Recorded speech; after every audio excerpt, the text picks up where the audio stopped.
conversar um pouquinho sobre tudo isso com o Fernando Horta, historiador e professor, sempre com a gente aqui às segundas no Bom para Todos. Tudo bom, Fernando? Como você tá?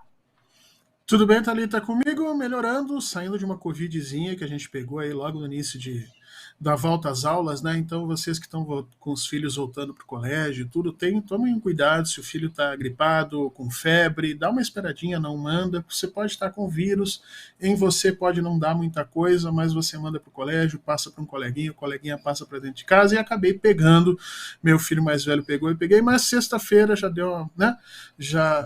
Podemos voltar às atividades normais, ainda um pouquinho abalado, mas sabe como é que é, né? Presentes de início de ano, volta às aulas e carnaval. Aliás, carnaval aí os médicos estão avisando que nós devemos ter alguns surtos desse. Então te protege. A máscara não é só para o tempo da pandemia, é também para você se proteger.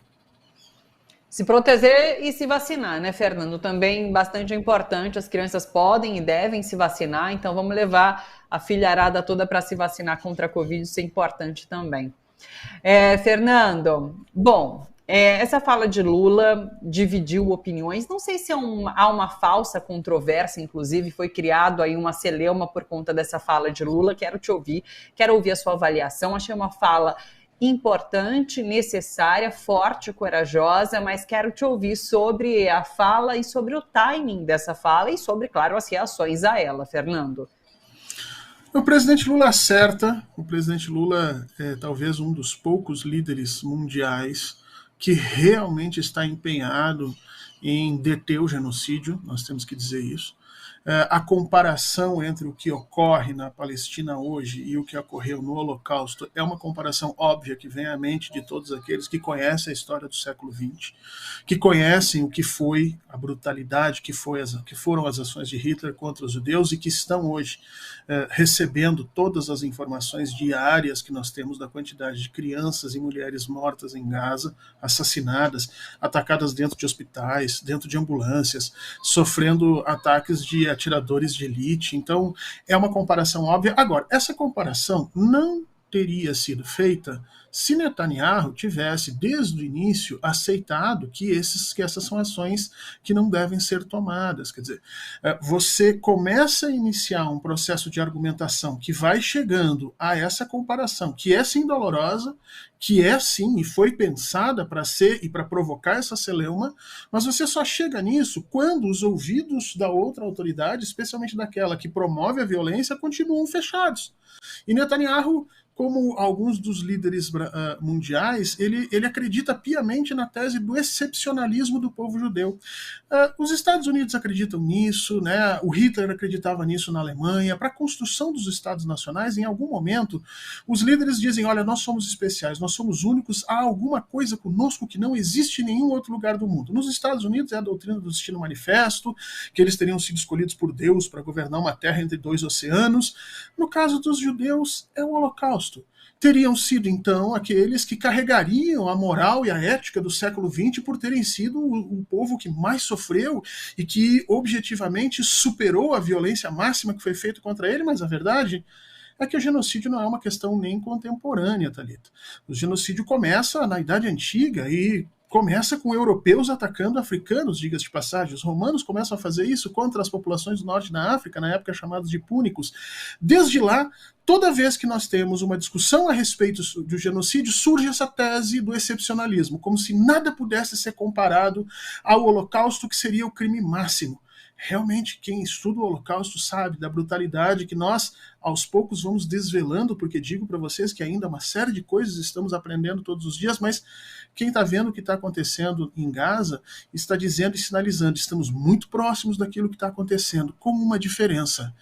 Quando ocorreu o Holocausto, o mundo se organizou para que aquilo fosse parado. Houve uma guerra para que o regime nazista não pudesse continuar.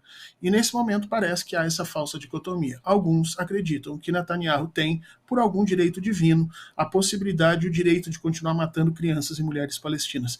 E é contra isso que o presidente Lula levanta a voz, e é contra isso que ele está chamando a comunidade internacional, e a gente só resta aplaudir.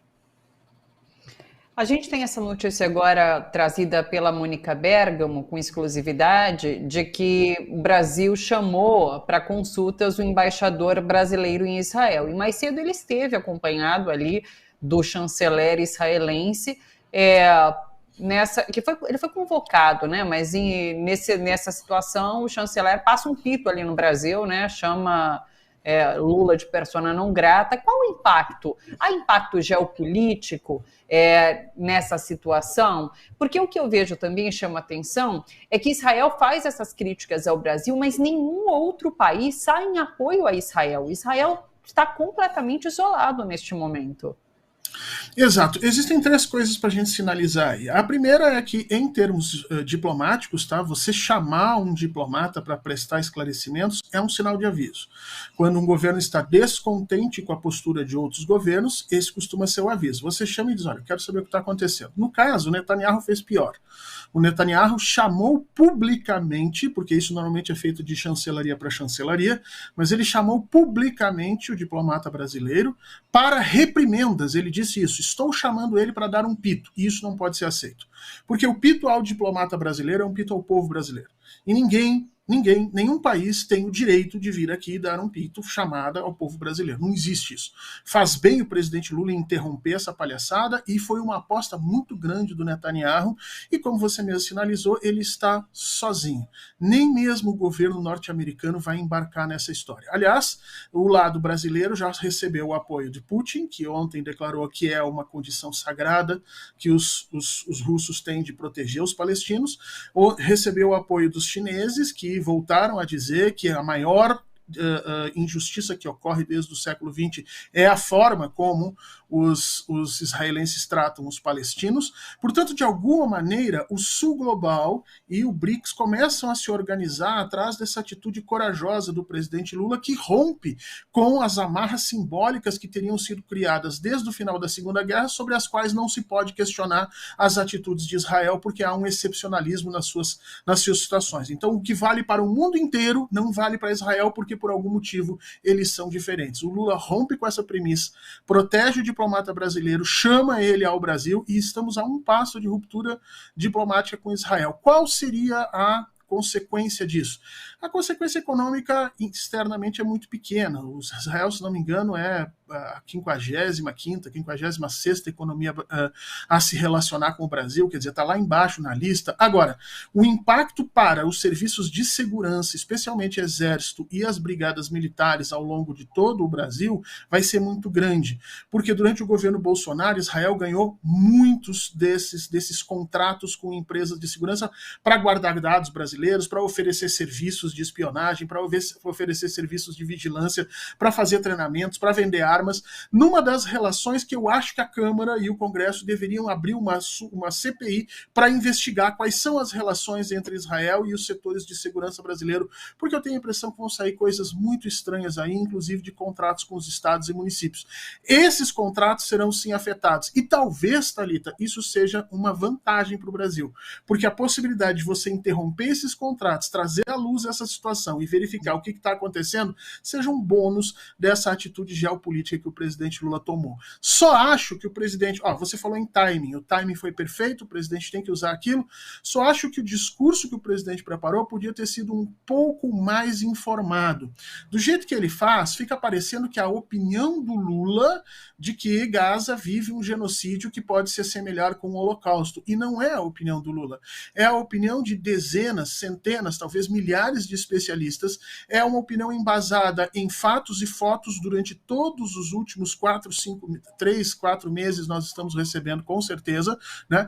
Nós já temos casos em tribunais da ONU sendo colocados, então não é uma questão contra o presidente. Acontece que, na falta de um argumento melhor pelo lado de Israel, eles costumam usar essas bobagens, né? O anão diplomático, aquele que vai ficar sozinho, que deveria ter vergonha de si mesmo, mas como disse bem o presidente Lula, a linha vermelha que nós ultrapassamos é o sangue das crianças e das mulheres palestinas que está sendo derramado todos os dias por ações de Israel. Tivesse Netanyahu ouvido o próprio povo israelense que está nas ruas pedindo a sua saída, e talvez o presidente Lula não tivesse tido que levantar a voz desse jeito, chamando sim uma comparação que é dura, que é muito dura e que é muito forte, mas que não deixa de ser verdadeira por ser dura e ser forte. Fernando, só para finalizar, eu queria fazer uma relação com o cenário político aqui brasileiro, porque a gente tem a oposição querendo se aproveitar dessa fala de Lula, dizendo que vai assinar pedido de impeachment, apresentar um pedido de impeachment de Lula.